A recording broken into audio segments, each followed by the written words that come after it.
تو جبرائیل کافور لے کر آئے، اور جب کافور لے کر آئے تو رسول نے اس کے 4 حصے کیے۔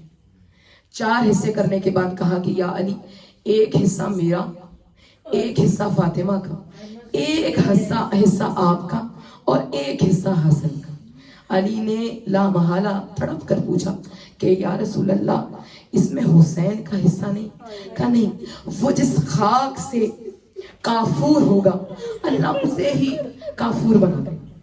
تو اب جب 4تھا حصہ میں آپ کو یہ اس لیے کہہ رہی ہوں کہ جب وہ کافور جس سے مولائے کائنات کو حنوط کیا گیا، تاریخ کوفہ میں ہے کہ جس وقت علی کا جنازہ کوفے کی گلیوں سے گزرا تو کئی روز تک وہ درخت جہاں سے مولا کا جنازہ گزرا تھا نا، وہ درخت جھکے رہے اور جھک کر سلامی دیتے رہے اور اس خوشبو کافور کو محسوس کرتے رہے۔ کئی مہینوں تک علی کے کافور کی خوشبو کوفے کی گلیوں سے آتی رہی۔ مگر میں یہاں پر یہ کہوں گی کہ بے شک یہ جنت کے کافور کا معجزہ ضرور ہوگا، مگر میں آپ سے یہاں پر ایک جملہ جو صرف اور صرف معرفت اور محبت کا جملہ ہے، وہ یہاں پر یہ ضرور کہوں گی کہ کافور کی خوشبو کہاں سے آتی ہے؟ جس گھر میں کوئی مر جائے تو اللہ نے پورے کے پورے کوفے کو اتنا سوگوار بنا دیا کہ کئی مہینوں تک کوفے کی گلیوں سے کافور کی خوشبو آ کر یہ بتاتی رہی کہ ہم علی کے سوگوار ہیں، یہ سب کا سب علی کا علاقہ ہے، ہم علی کے سوگ میں اتنے ڈوبے ہیں۔ تاریخ نے لکھا ہے جہاں جہاں سے مولا کا جنازہ گزرتا تھا نا، درخت جھک کر سلامی کرتے تھے، یہاں تک کہ تاریخ میں دیکھا گیا کچھ دیواریں ایسی تھی کہ جب مولا کا لاشا، مولا کا جنازہ گزرا نا، وہ دیواریں ٹیڑھی ہو گئی اور وہ سالوں تک اسی حالت میں رہی۔ ارے جس کا احترام در و دیوار کرے، جس کا احترام شجر کرے، جس کا احترام جانور اور پرند چرند کرے، نہ کیا تو اس امت نے نہ کیا۔ اور کس طرح کیا؟ کل بھی میں نے آپ سے کہا تھا، کیا علی کے خلاف سازش ہو رہی تھی اور کوفے میں کسی کو پتا نہیں چلا کہ وہ زہر آیا ہے۔ معلوم ہے نا آپ کو، میں نے پہلے بھی کئی مرتبہ کہا ہے کہ یہ وہ زہر ہوتا تھا جسے خزانوں میں رکھا جاتا تھا، معمولی زہر نہیں ہے جو دیا جائے، بلکہ خاص زہر ہوتا تھا زمرد رنگ کا کہ جو خزانوں میں رکھا جاتا تھا۔ خزانوں سے ہوتا ہوا نہ جانے وہ کوفے والوں تک کیسے پہنچا۔ ارے کوفے والوں کو کچھ معلوم نہ ہوا، اس لیے میرے مولا نے کہا تھا قیامت تک کوفہ والوں تم ایسے ہی بے آبرو رہو گے جہاں سے تم نے علی کی بیٹیوں کو رلایا ہے۔ کون؟ کہ جب زہر میں بجھائی گئی تلوار، دیکھیے ایک تو ہے تلوار کی ضربت، نہیں تلوار کے ساتھ ساتھ ارے ضربت کو میرا مولا شاید سہ جاتا، مگر 3 روز تک زہر میں ایسا بجھایا کہ صرف زخم نہیں بلکہ زہر کا اثر بھی پورے جسم پر ظاہر ہونا شروع۔ بس عزادارو، شب ضربت گزر گئی ہے، میں آپ کو یہاں پر شب ضربت نہیں سناؤں گی، مگر آخری جملہ شب ضربت کا یہ ضرور سناؤں گی کہ جب علی کے بیٹے، مجھے ایمان سے بتائیے، وہ جو فاتح خیبر تھا، وہ جو فاتح بدر و حنین تھا، جس کے لیے لوگ ڈھونڈتے تھے کہ کب علی کے لیے موقع ملے گا کہ ہم علی پر وار کریں، اور موقع نصیب نہ ہوا، یہاں تک کہ میرا مولا اس دنیا سے چلا گیا۔ تو اب مجھے بتائیے علی کی بیٹیوں نے، دیکھیے ایک سوچنے کی فکر دعوت فکر آپ کو دے رہی ہوں، اگر کوئی زخمی ہو جاتا ہو یا جسے اکثر کوئی زخم آ جاتا ہو نا تو دل کو تھوڑا دلاسا رہتا ہے، اسے پہلے بھی چوٹ لگ گئی تھی، پہلے بھی زخمی ہوا تھا، لیکن زینب نے، علی کی بیٹیوں نے کبھی اپنے بابا کو زخمی دیکھا ہی نہیں، انہوں نے کبھی اپنے بابا کے بدن پر کوئی خراش دیکھی نہیں، جو ہمیشہ فاتح ہی رہا ہے، جس کے سامنے کبھی کوئی رک نہ سکا۔ علی کی بیٹیوں نے کبھی اپنے باپ کے بدن پر لہو کا ایک قطرہ نہیں دیکھا۔